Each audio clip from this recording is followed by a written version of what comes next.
S, ಇದು ನನ್ನ first blog ಆಗಿರುತ್ತೆ. ಸೊ ಇವತ್ತು ಸಂಡೇ ಆಗಿರೋದ್ರಿಂದ ಹೇಗೆಲ್ಲ ಇರುತ್ತೆ ದಿನ ಅಂತ ನೋಡೋಣ ಬನ್ನಿ. ಸೊ ನಾವಿವಾಗ ಕೆ ಆರ್ ನಗರ್ಗೆ ಹೊರಟಿದ್ದೀವಿ. ಸೊ ನಮ್ಮ ಹಸ್ಬೆಂಡ್ ಮನೆ ಅಲ್ಲೇ ಇರೋದು ಕೆ ಆರ್ ನಗರದಲ್ಲಿ. ಸೊ ಇವತ್ತು ಪ್ಲ್ಯಾನ್ ಮಾಡ್ಕೊಂಡು ಹೋಗ್ತಾ ಇದ್ದೀವಿ. ಸೊ ನಮ್ಮ ಹಸ್ಬೆಂಡ್ ಹೆಸರು ಬಂದು ವಿನಯ್ ಅಂತ ಹೇಳಿ. ಆನ್ ದ ವೇ ಏನೋ ಸೈಟ್ ಹತ್ರ ಕೆಲಸ ಇದೆ ಅಂತ ಹೇಳಿ ಸೈಟ್ ತೋರಿಸ್ಕೊಂಡು ಹೋಗ್ತೀನಿ ಬಾ, ನೀನು ಹೆಂಗಿದ್ರು ನೋಡಿರಲಿಲ್ವಲ್ಲ ಅಂತ ಹೇಳಿ ಕರ್ಕೊಂಡು ಹೋಗ್ತಾ ಇದ್ದಾರೆ. ಸೊ ನಮ್ಮ ಹಸ್ಬೆಂಡ್ ಬಂದು ಮೇಸ್ತ್ರಿಯಾಗಿ ವರ್ಕ್ ಮಾಡೋದು, ಅಂದರೆ ಸಬ್ ಕಾಂಟ್ರಾಕ್ಟರ್ ಆಗಿ ಲೇಬರ್ಸ್ನೆಲ್ಲ ಇಟ್ಕೊಂಡು ಕೆಲಸ ಮಾಡಿಸ್ತಾರೆ. ಈಗ ಸದ್ಯಕ್ಕೆ ಇಂಜಿನಿಯರ್ ಅಂಡರಲ್ಲಿ ವರ್ಕ್ ಮಾಡ್ತಾ ಇದ್ದಾರೆ. ಸೊ ನೀವು ನೋಡ್ತಾ ಇರ್ಬೋದು ಅಲ್ಲಿ ಪಿಲ್ಲರ್ಸ್ ಇದೆಯಲ್ಲ, ಸೊ ಇದು ಒಂದು ಸೈಟ್ ಒಪ್ಕೊಂಡಿರೋದು. ಇಷ್ಟು ಕೆಲಸ ಆಗಿದೆ ನೋಡು ಅಂತ ತೋರಿಸ್ತಾ ಇದ್ರು. ಇದನ್ನು ಮುಗಿಸ್ಕೊಂಡು ನಾವು ಇನ್ನೊಂದು ಸೈಟ್ ಹತ್ರ ಹೋದ್ವಿ. ಸೊ ಅಲ್ಲಿ ಏನಂದರೆ ಇಂಜಿನಿಯರ್ ಫೋನ್ ಮಾಡಿದರು. ಸೊ ಲೇಬರ್ಸ್ ಇಲ್ಲ, ಸ್ವಲ್ಪ ಕ್ಯೂರಿಂಗ್ ಮಾಡಿಬಿಡಿ ಅಂತ ಫೋನ್ ಮಾಡಿದ್ರಂತೆ. ಸೊ ಹಾಗೆ ಹೇಗಿದ್ರು ಹೋಗ್ತಿದ್ವಲ್ಲ ಅಂತ ಹೇಳಿ ಹಾಗೆ ಮಾಡಿಬಿಟ್ಟು ಹೋಗೋಣ ಅಂತ ವಿನಯ್ ಹೇಳಿದರು. ಸೊ ಇವಾಗ ನಾವು ಇನ್ನೊಂದು ಸೈಟ್ ಹತ್ರ ಬಂದ್ವಿ. ಸೊ ಇದೇ ಇನ್ನೊಂದು ಸೈಟು. ಸೊ ಮೋಟ್ರೇನೋ ಆನ್ ಮಾಡಬೇಕು ಅಂತ ಡೋರ್ ಓಪನ್ ಮಾಡ್ತಾ ಇದ್ದಾರೆ ವಿನಯ್. ಇವಾಗ ಕ್ಯೂರಿಂಗ್ ಮಾಡೋಕ್ಕೆ ಹೋಗ್ತಾ ಇದ್ದಾರೆ. ಸೊ ನೀನು ಇಲ್ಲೇ ಇರು ಅಂತ ಹೇಳಿ ಹೋಗಿ ಅಲ್ಲಿ ನೋಡಿ ಕಾಣಿಸ್ತಾ ಇದ್ದಾರೆ ಅಲ್ವಾ, ಸೊ ಅಲ್ಲಿ ಕ್ಯೂರಿಂಗ್ ಮಾಡ್ತಾ ಇದ್ದಾರೆ.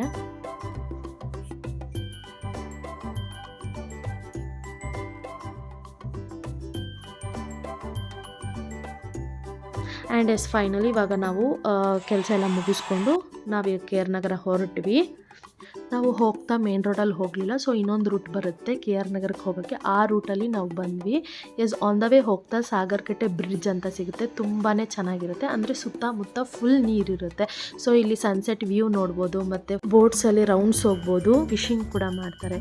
ಸೊ ತುಂಬಾ ಚೆನ್ನಾಗಿರುತ್ತೆ. ಬಟ್ ಇವಾಗ ಬೇಸಿಗೆ ಆಗಿರೋದ್ರಿಂದ ನೀರು ಸ್ವಲ್ಪ ಕಡಿಮೆ ಇದೆ.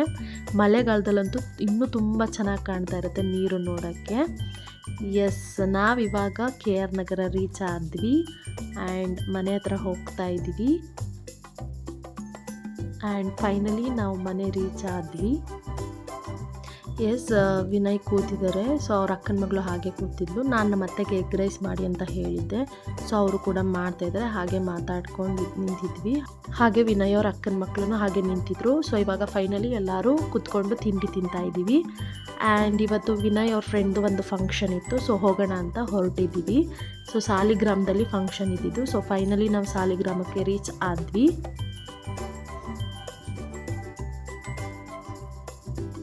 ಸೊ ನಾವು ಯಾರ್ಯಾರು ಹೋಗಿದ್ವಿ ಅಂದರೆ ನಾನು, ವಿನಯ್ ಅವ್ರ ಅಕ್ಕನ ಚಿಕ್ಕ ಮಗಳು ಮತ್ತು ವಿನಯ್ 3 ಜನ ಹೋಗಿದ್ವಿ. ಆ್ಯಂಡ್ ಫೈನಲಿ ನಾವು ಅಲ್ಲಿ ಫಂಕ್ಷನ್ ಹತ್ರ ರೀಚ್ ಆದ್ವಿ. ಸೊ ನೋಡ್ತಾ ಇರ್ಬೋದು ಅವರೇ ಹುಡುಗ ಹುಡುಗಿ. ಆ್ಯಂಡ್ ಅವ್ರ ಹತ್ರ ಒಂದು ಫೋಟೋ ತೆಗೆಸ್ಕೊಂಡು, ಸೊ ಇದೆ ಆ ಫೋಟೋ. ಸೊ ಊಟಕ್ಕೆ ಹೋದ್ವಿ. ಊಟ ತುಂಬ ಚೆನ್ನಾಗಿತ್ತು. ನಾವು ಫಂಕ್ಷನ್ ಮುಗಿಸ್ಕೊಂಡು ಇವಾಗ ಹೊರಡ್ತಾ ಇದ್ವಿ. ಸೊ ವಿನಯ್ ಗಾಡಿ ತೆಗಿತಾ ಇದ್ದಾರೆ ಆ್ಯಂಡ್ ನಾವಿವಾಗ ಹೊರಟ್ವಿ. ಆ್ಯಂಡ್ ಹೋಗ್ತಾ ಕಲ್ಲಂಗಡಿ ಹಣ್ಣು ಸಿಕ್ತು ಅಂತ ಮನೆಗೆ ತೊಗೊಂಡ್ವಿ ಒಂದು. ನಾವು ಇವಾಗ ಕೆ ಆರ್ ನಗರ ರೀಚ್ ಆದ್ವಿ. ಹಾಗೆ ಮನೆ ಹತ್ರನೂ ಬಂದ್ವಿ. ಸೊ ಎಲ್ಲ ರೆಸ್ಟ್ ಮಾಡಿ ಎದ್ದು ನಾವು ಕಲ್ಲಂಗಡಿ ಹಣ್ಣು ಫ್ರಿಜ್ಜಲ್ಲಿ ಇಟ್ಟಿದ್ವಿ, ಯಾಕಂದರೆ ತೊಗೊಂಡು ತಿಂದಾಗ ತಣ್ಣಗಿರುತ್ತೆ ಅಂತ. ಸೊ ಎಲ್ಲರೂ ಕಲ್ಲಂಗಡಿ ಹಣ್ಣು ತಿಂದ್ವಿ. ಸೊ ಸಾನ್ವಿ ಇವಳಿಗೆ ಉಪ್ಪು ಖಾರ ಹಾಕ್ಕೊಂಡು ತಿನ್ನೋದು ಅಂದರೆ ಇಷ್ಟ. ಸೊ ಅವಳೇ ಸಪ್ರೇಟಾಗಿ ಬಟ್ಲಲ್ಲಿ ಹಾಕ್ಕೊಂಡು ತಿಂತಾಯಿದ್ಲು. ಆ್ಯಂಡ್ ಮತ್ತೆ ಏನು ಮಾಡ್ತಾಯಿದ್ರು ಅಂತ ನೋಡಿದೆ. ಸೊ ಅವರು ಶಾವಿಗೆ ಮಾಡೋಕ್ಕೆ ಅಂತ ಎಲ್ಲ ರೆಡಿ ಮಾಡ್ಕೋತಾ ಇದ್ರು. ನಮ್ಮ ಅತ್ತೆ ಹಿಟ್ಟನ್ನ ಚೆನ್ನಾಗಿ ನಾದಿ ಇವಾಗ ಚಕ್ಲಿ ಹೊರಳಿಗೆ ಹಾಕ್ಕೊಡ್ತಾ ಇದ್ದಾರೆ. ಸೊ ಶಾವಿಗೆ ಹೊರಳು ಇರಲಿಲ್ಲ ಅಂತ ಹೇಳಿ ನಮ್ಮ ಅತ್ತೆ ಚಕ್ಲಿ ಹೊರಳಲ್ಲೇ ಮಾಡೋಣ ಅಂತ ಹೇಳಿ ಇವಾಗ ಹಾಕ್ಕೊಡ್ತಾ ಇದ್ದಾರೆ. ಸೊ ನೀವು ನೋಡ್ತಾ ಇರ್ಬೋದು ತುಂಬ ಚೆನ್ನಾಗಿ ಬರ್ತಾ ಇದೆ ಶಾವಿಗೆ. ಸೊ ನೀವು ಕೂಡ ಮನೇಲಿ ಟ್ರೈ ಮಾಡಿ, ತುಂಬ ಚೆನ್ನಾಗಿ ಬರುತ್ತೆ. ಬಟ್ ಏನಂದರೆ ಹಿಟ್ಟನ್ನ ಚೆನ್ನಾಗಿ ನಾದಬೇಕು. ಸೊ ಆವಾಗ ತುಂಬ ಚೆನ್ನಾಗಿ ಬರುತ್ತೆ. ನೀವು ನೋಡ್ತಾ ಇರ್ಬೋದು ವಿನಯ್ನೇ ಶಾವಿಗೆನ ಒತ್ಕೊಡ್ತಾ ಇದ್ದಾರೆ. ಒಂದು ಫೋಟೋ ಹಾಕಿದ್ದೀನಿ. ಸೊ ಈ ರೀತಿ ಬಂದಿತ್ತು. ಸೊ ಶಾವಿಗೆ ಅಂತ ಹೇಳಿದ್ಮೇಲೆ ನಾಟಿ ಕೋಳಿ ಸಾರು ಇರಲೇಬೇಕು. ಸೊ ಅದು ಮಾಡಿದರು ಅಂತಲೇ ನಮ್ಮ ಅತ್ತೆ ಶಾವಿಗೆ ಮಾಡಿದರು. ಸೊ ಸಾಂಬಾರು ತುಂಬ ಚೆನ್ನಾಗಿ ಕುದೀತಾ ಇದೆ. ಆಮೇಲೆ ಅದು ಮೊಟ್ಟೆ, ಲಿವರು, ಗುಂಡ್ಕಾಯಿ ಏನಿರುತ್ತೆ ಸೊ ಅದನ್ನೆಲ್ಲ ಸಪ್ರೇಟಾಗಿ ನಮ್ಮ ಅತ್ತೆ ಗೊಜ್ಜು ಮಾಡಿದರು. ಸೊ ತುಂಬ ಚೆನ್ನಾಗಿ ಮಾಡ್ತಾರೆ ಅಡುಗೆ ವಿಷಯದಲ್ಲಂತೂ ನಮ್ಮ ಅತ್ತೆ ತುಂಬ ಚೆನ್ನಾಗಿ ಮಾಡ್ತಾರೆ.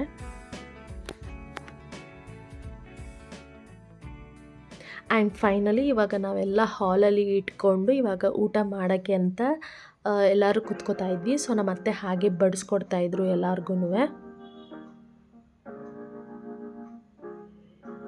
ಆಮೇಲೆ ನಮ್ಮ ಅತ್ತೆಗೆ ಕೆಳಗಡೆ ಕುತ್ಕೊಂಡು ತಿನ್ನೋಕ್ಕಾಗಲ್ಲ ಅಂತ ಅವರು ಕೂಡ ಒಂದು ಪ್ಲೇಟ್ಗೆ ಹಾಕ್ಕೊಂಡು ಕುತ್ಕೊಂಡು ತಿಂತಾಯಿದ್ರು.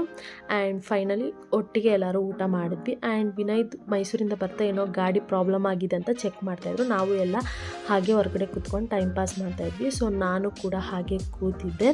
ಮತ್ತು ನಾವು ಹೊರಡ್ತೀವಿ ಅಂತ ಹೇಳಿದ್ದಕ್ಕೆ ನಮ್ಮ ಅತ್ತೆ ಬಾಕ್ಸ್ ಪ್ಯಾಕ್ ಮಾಡಿಕೊಡ್ತಾಯಿದ್ರು ನಮಗೆ ಮೈಸೂರಿಗೆ. ಆ್ಯಂಡ್ ಇಲ್ಲಿ ಅಕ್ಕನ ಮಕ್ಕಳೆಲ್ಲ ಖುಷಿಯಾಗಿ ಡ್ಯಾನ್ಸ್ ಮಾಡ್ತಾಯಿದ್ರು. ಆ್ಯಂಡ್ ನಾವಿವಾಗ ಹೊರಟ್ವಿ. ಆ್ಯಂಡ್ ನಮ್ಮನ್ನ ಕಳಿಸ್ಕೊಡೋಕ್ಕೆ ಅತ್ತೆ ಮಾವ ಅಕ್ಕನ ಮಕ್ಕಳು ಎಲ್ಲ ಕೆಳಗಡೆ ಬಂದಿದ್ದರು. ಸೊ ನಾವಿವಾಗ ಮೈಸೂರಿಗೆ ಹೋಗ್ತಾ ಇದ್ವಿ. ಫೈನಲಿ ಹೊರಟ್ವಿ. ಸೊ ಹೋಗ್ತಾ ನಮ್ಮದು ಒಂದು ವೀಡಿಯೋ ಇರಲಿ ಅಂತ ವೀಡಿಯೋ ಮಾಡ್ಕೊಂಡಿದ್ದೆ. ಸೊ ಇದೇ ವಿಡಿಯೋ. ಆ್ಯಂಡ್ ಹೋಗ್ತಾ ಇವತ್ತು ಚಂದ್ರ ತುಂಬ ಆರೆಂಜಾಗಿ ಕಾಣಿಸ್ತಾ ಇದ್ದ. ಸೊ ನಾನು ಹಾಗೆ ಒಂದು ವೀಡಿಯೋ ಇರಲಿ ಅಂತ ವೀಡಿಯೋ ಮಾಡಿಕೊಂಡೆ. ಆ್ಯಂಡ್ ಮನೆಗೆ ಹೋಗ್ತಾ ಸ್ವಲ್ಪ ಜ್ಯೂಸ್ ಕುಟ್ಕೊಂಡು ಹೋಗೋಣ ಅಂತ ಹೇಳಿ ಹಾಗೆ ಒಂದು ಸ್ಟಾಪ್ ಕೊಟ್ಟು ಸೊ ಕರ್ಬೂಜ ಜ್ಯೂಸ್ ಹೇಳಿದ್ವಿ. ಸೊ ಬಂತು ಕರ್ಬೂಜ ಜ್ಯೂಸ್. ಸೊ ಕುಡ್ಕೊಂಡು ಇವಾಗ ನಾವು ನಮ್ಮ ಮನೆ ಹತ್ರ ಬಂದ್ವಿ. ಸೊ ನಾವು ಮೈಸೂರಲ್ಲಿರೋದು ಬಾಡಿಗೆ ಮನೆ ಇವಾಗ. ಸೊ ಮನೆ ಹತ್ರ ರೀಚ್ ಆದ್ವಿ. ಫೈನಲಿ ಬಂದ್ವಿ ಮನೆಗೆ. ಸೊ ವಿನಯ್ ಹಾಗೆ ಏನೋ ಹೇಳ್ತಾ ಕೂತಿದ್ರು, ಹಾಗೆ ಮಾತಾಡ್ಕೊಂಡು ಕೂತಿದ್ದೆ. ಮತ್ತು ನಮ್ಮ ಅತ್ತೆ ಕೊಟ್ಟಿರೋ ಸಾರು ಬಿಸಿ ಮಾಡಬೇಕಿತ್ತು. ಸೊ ಬಿಸಿಗಿಡ್ತಾ ಇದ್ದೆ. ಫೈನಲಿ ನಾನು ಈ ವ್ಲಾಗ್ನ ಎಂಡ್ ಮಾಡ್ತಾ ಇದ್ದೀನಿ. ಏನಾದರೂ ಮಿಸ್ಟೇಕ್ಸ್ ಇದ್ದರೆ ಕ್ಷಮಿಸಿ ಅಂತ ಹೇಳ್ತಾ ನನ್ನ ಯೂಟ್ಯೂಬ್ ಚಾನಲ್ನ ಸಬ್ಸ್ಕ್ರೈಬ್ ಮಾಡ್ಕೊಳ್ಳಿ, ಬೆಲ್ ಬಟನ್ನ ಕ್ಲಿಕ್ ಮಾಡಿ, ಇನ್ನು ಹೆಚ್ಚಿನ ವೀಡಿಯೋಸ್ಗಾಗಿ ಸಬ್ಸ್ಕ್ರೈಬ್ ಮಾಡ್ಕೊಳ್ಳಿ.